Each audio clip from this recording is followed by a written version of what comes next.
Hello bachchon, let's read the question. So the question over here says, mule and hinny are produced by hybridization of horse and donkey, but they are sterile. Justify.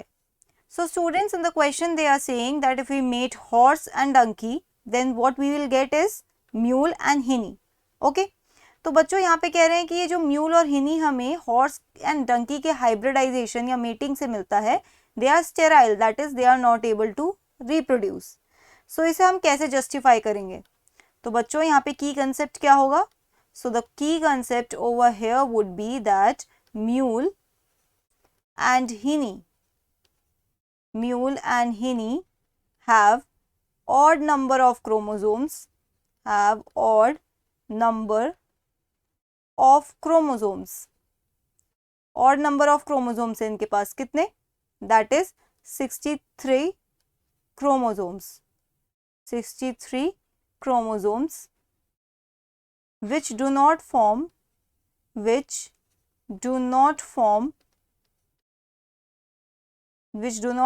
homologous pairs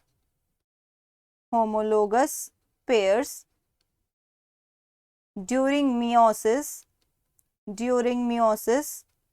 for gamete formation.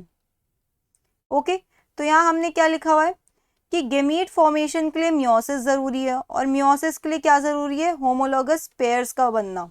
ठीक है, homologous pairs का बनना ये जरूरी है.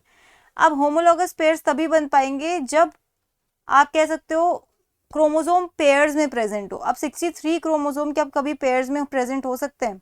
तो possible ही नहीं है, इसलिए होमोलॉगस पेयर बनेगा नहीं, मियोसिस नहीं होगा और गेमीट नहीं बनेगा.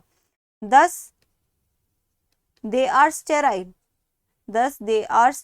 स्टेराइल मतलब ऐसी कंडीशन जब एक ऑर्गेनिज्म रिप्रोड्यूस नहीं कर सकता. Sterile that is cannot reproduce. Okay, ये है मेन रीजन. अब देखो बच्चों, यहाँ क्वेश्चन में क्या बोला है कि हॉर्स और डंकी की मेटिंग से म्यूल और हिनी बनते हैं. तो ये किन किन कंडीशन से बनते हैं? देखो, जब भी आप मेल हॉर्स लो और उसकी क्रॉसिंग करवाओ, दैट इज मेटिंग करवाओ विद अ फीमेल डंकी, तो जो प्रोडक्ट बनता है दैट इज द प्रोजेनी जो बनती है उसको हम क्या कहते हैं? उसको हम कहते हैं हिनी. अब ये कैसे बनती है? देखो, ये जो हॉर्स है इसके पास कितने क्रोमोसोम है? इसके पास 32 पेयर्स ऑफ क्रोमोसोम है. 32 पेयर ऑफ क्रोमोसोम्स. ठीक है, और डंकी के पास कितने? 31 pairs of chromosome. 31 pairs of chromosomes. अब ये दोनों ही क्या करेंगे? गेमीट बनाएंगे. रिप्रोडक्शन करने के लिए सबसे पहले क्या करेंगे? गेमीट बनाएंगे. तो बच्चों, जब ये गेमीट बनाएंगे, हॉर्स कैसा गेमीट बनाएगा? यहाँ पर मेल है तो ये क्या बनाएगा? स्पर्म बनाएगा. यहाँ पर स्पर्म. अब इस स्पर्म के अंदर कितने क्रोमोसोम होंगे? देखो यहाँ पे कितने क्रोमोसोम है? 32 पेयर्स ऑफ क्रोमोसोम.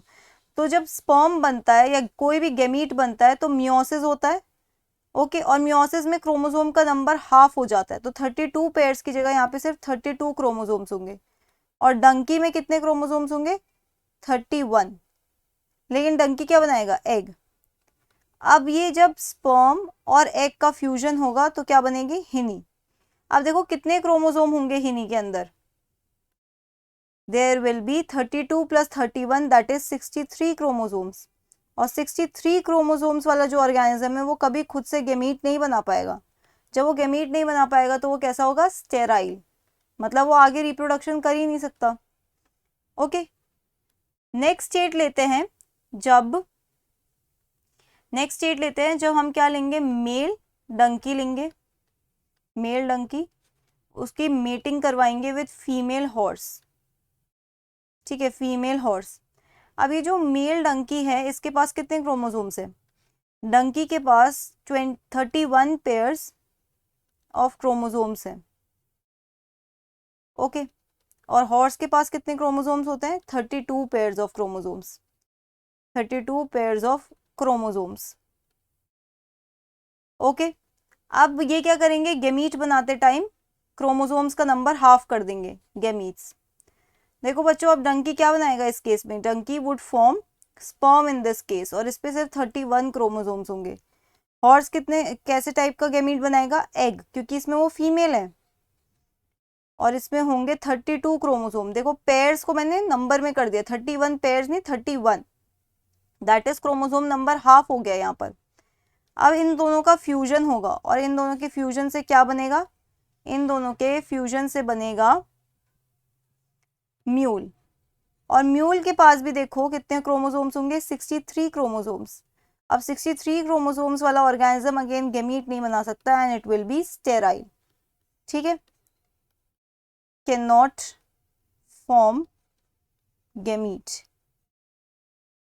गैमीट्स। ठीक है, और सिमिलरली हम इन्हीं के लिए भी लिख सकते हैं कि ये भी स्टेराइल है, sterile because can not form gametes, इसीलिए दोनों स्टेराइल होते हैं। So that's it for the question. I hope you understood it well. Best of luck.